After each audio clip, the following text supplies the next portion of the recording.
Scam. ఇసుక దోచేశారు అందరూ. అడిగిన వాళ్ళని, కిషన్ అనే రిపోర్టర్ని చిత్తూరులో చంపేశారు.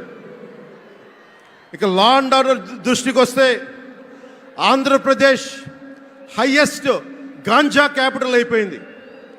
New drug capital of India అయిపోయింది ఆంధ్రప్రదేశ్.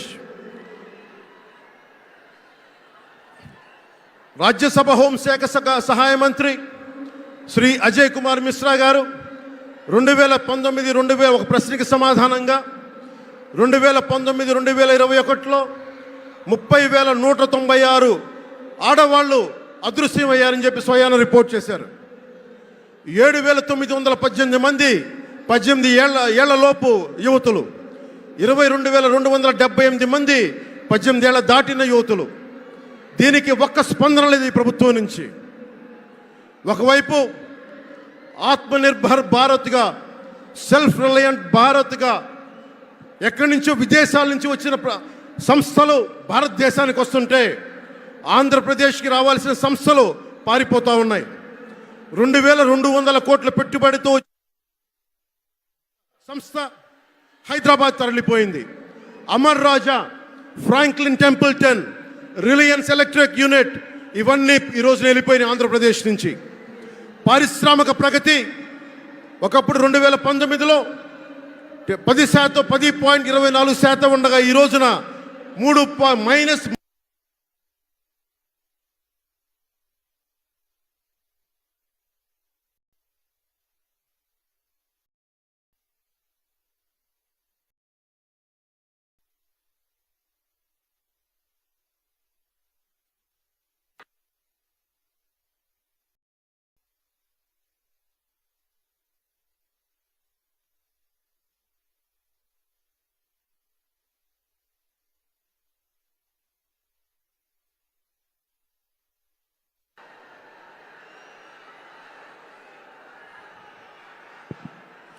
-10% ఉండాల్సిన ప్రగతి.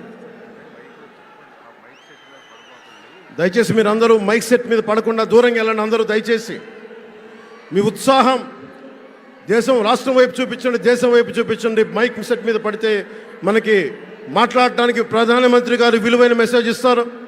దానికోసం మైక్ మీద పడకుండా, కన్సోల్ మీద పడకుండా దయచేసి అందరూ అక్కడున్న యువకులు అందరూ దయచేసి ఒత్తిడి చేయకుండా వెనక్కి వెళ్ళండి. ఆంధ్రప్రదేశ్ నెగిటివ్ గ్రోత్ పోతా ఉంది.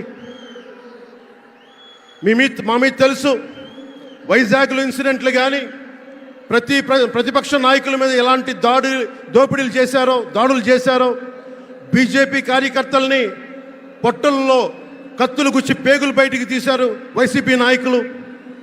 వైఎస్ వివేకానంద రెడ్డి గారిని మర్డర్ చేయించిన ప్రభుత్వం ఇది. సిబిఎన్ గారిని ఇబ్బంది పెట్టిన ప్రభుత్వం అరెస్ట్ చేసి నన్ను స్వయాన అనేక పర్యాయాలు అడ్డుకున్న ప్రభుత్వం ఇది. ఈ ప్రభుత్వం పోవాలి. ఈ ప్రభుత్వం పోవాలంటే ఒకటే, డబ్బులు పెరిగిపోయిన జగన్కి ఎవరు అడ్డు ఆపు లేరు, నేను ఏదైనా చేయగలను అనుకుంటున్నాడు. రావణాసురుడు కూడా ఒకటే అనుకున్నాడు, నా చుట్టూ బంగారంతో కట్టిన లంక ఉంది, వజ్రాలతో వైడూర్యాలతో ఉన్న పుష్పక విమానం ఉంది, ధీరులు సూరులు మంది మార్బలం ఉన్నారు అనుకున్నాడు. నన్నేం చేయగలడు అనుకున్నాడు. నార చీర కట్టుకొని నేల మీద నిలబడి శ్రీరాముడు బాణంతో చంపేశాడు.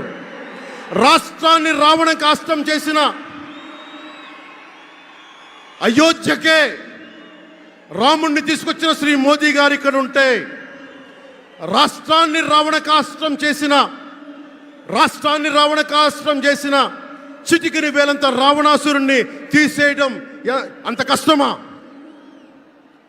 నేను తాడేపల్లిగూడెం సభలోనే చెప్పాను, ఇక్కడ నుండి నేను దేవదత్తం పూరిస్తున్నానని.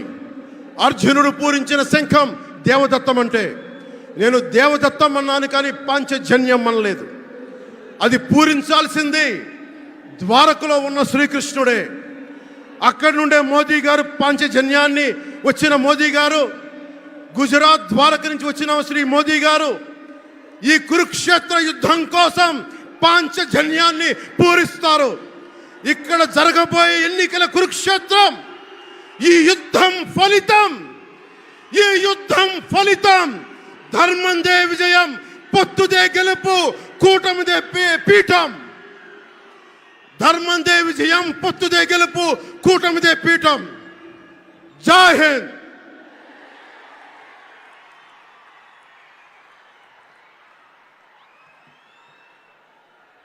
దయచేసి అందరూ కూడా